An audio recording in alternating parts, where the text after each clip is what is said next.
Well, that escalated quickly. I went from hurrying up and just gonna put the motor in to cutting.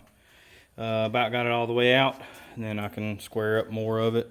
It's hard to cut with my top or anything, so you kind of just gotta saw it and keep it as straight as you can. Got a little off right there, but that's a job. But what I do is I take and cut it, and then I'm able to grind it flat and put a level on it to make sure that it's flush. So we're getting that knocked away. Intake and everything bolted on the motor. Got the cherry picker hooked up. So we're slowly but surely getting after it after hours. Woo! Woo! Guys, it's hot. Got them all lined up with the angle. I actually put the angle on the plate, stick the plate up there to it, and got it all leveled out. Got my little template. So pre-existing, it's a 6x6 plate, and I could take and just basically trim it out. And I want to trim it on the outside of the line, and then take and weld it in there, and then you can grind down if you want to, depending on how you weld. So you can grind it around it if you don't like your welds, or just whatever you want to do. But we're fixing to get these things cut out, the templates cut out, and we'll go ahead and try to get them babies stuck on. Throw some welds on it. Here we go. You may be thinking to yourself, why in the world would you do that?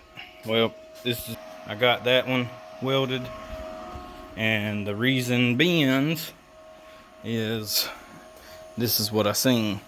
I don't know if you'll be able to see it that great on the video, but it might if I tilt the, see the shiny part on the K-member, factory K-member. Well, there is also a part on right there on the oil pan. It's not that it was horrible. I mean, because like I say, the motor was in there for like 5 years, and I've been running the crap out of it. It probably would have been a lot worse if I didn't have solid motor mounts. If I wouldn't have had solid motor mounts, we probably would have had some big issues. But I know the lights are bright. We probably would have had some big issues. But being that we had solid mounts, I guess it was just a vibration of it. But yeah, we about got it fixed now. As soon as I get this knocked out, we'll be progressing on getting that dude dropped in there. So yeah, it is extremely hot. Even though it's nighttime, it is still hot. Well, I got it all. Let me switch this welder off. I got it all put in, and let me tell you, that there, I couldn't do much filming. Like I say, it's hard to film a lot of that stuff. Like I say, in and out, moving around, jumping around, grabbing tools left and right. Hard to keep right up in there. But you basically went from the stock heavy duty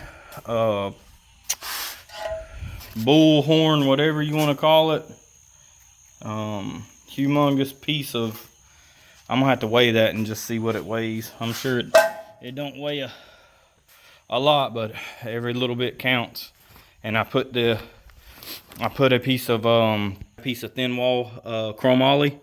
So I put it in. I welded the outside plates with my MIG welder, and then I tigged the I know it keeps on, I don't know why it keeps on doing that, but I tigged the bar in, and like I say, it's super stout. Grabbed my level.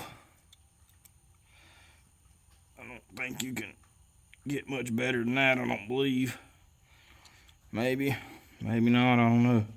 It's pretty level. Let's get up under here. Pretty level, and well,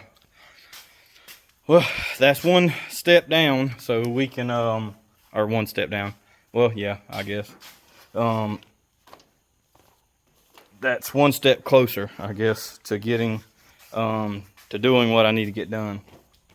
That's one step closer to me getting this thing cleared. Turn this light off. I need to. So got it cleared, and I'm gonna call it a night. It's like 11:30, I believe. Man, these lights are so bright in here, or like flaring, I don't know. But it's like 11:30. So I'm gonna call it for tonight. I'm wore out. Going to get back on that thing tomorrow after basically after 5 o'clock. That's whenever I try to once I get done with customer stuff, I guess. I normally try to get on stuff of my own. My grandpa always told me, you can't make no money working on your own stuff, son. Well, Grandpa, that's what we're trying to do. That's what we're trying to do. We're gonna try our best to continue to keep working, and hopefully someday it may pay off me working on my own stuff, but we'll get back after it. All right, we back in the shop, and customer stuff, like I say, we got that put in there. We are going to fixing to drop this in, fixing to get the motor pulled off. Got the engine stand hooked up, fixing to get the motor pulled off, and we are going to try to get this dude stuck together on the transmission, get the converter put in the transmission, get the converter and get the transmission and the motor bolted together, and we're gonna get this thing stabbed off in here. Hopefully we can get to rocking and rolling on this dude. I'm whooped. It's hot. Let's go.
So we got the motor down in it. We got it sit down in there. Got the transmission hooked up, or not hooked up, but got the cross member under it. Got it bolted in there. We got the motor mount bolts in. We're fixing to go ahead and try to get the headers bolted on. And once we get the headers bolted on, then we can start doing all the rest of the stuff, the wiring. So we're rocking away at it, trying to get it knocked out. Got the seals in, got those all put in the rear end. They finally showed up from Quick Performance. I got the seals butted in. Y'all just see me knock the axles in. I got the axles in, and now I'm going through making sure that all my shims and everything work with my bearing housing, to make sure that they bolt on right, get them torqued up, and get them on, running around trying to make sure that I got everything that I need to have. We're fixing to try to crank this thing up and uncycled the fuel pump, verified it ain't got no leaks.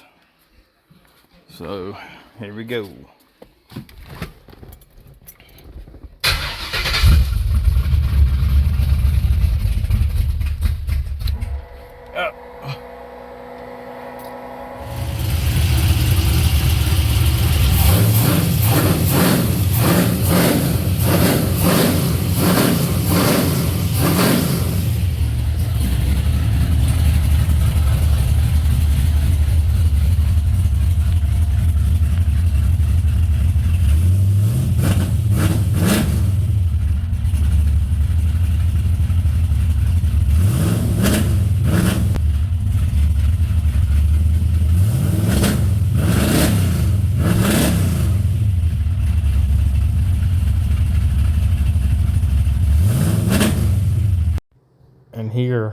I thought I was going to be able to get the cherry picker over to the table to get the off, but yeah, that didn't happen. So I just had to manhandle it. I'm definitely feeling that after the fact. It wasn't that great. But had to get it off there somehow or way. But we got it sit down on the floor, and then I put my dollies up under the rear end, and then I just transferred it over. So it worked out good.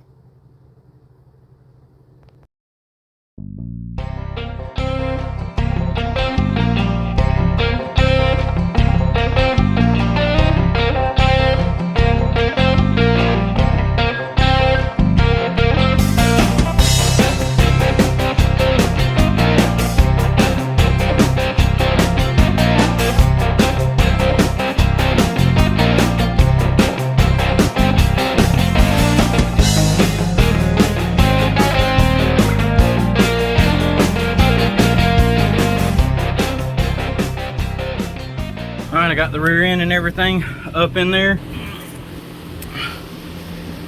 It's gonna be kind of dark, and I gotta talk kind of loud because the fan's going. And got it all bolted up.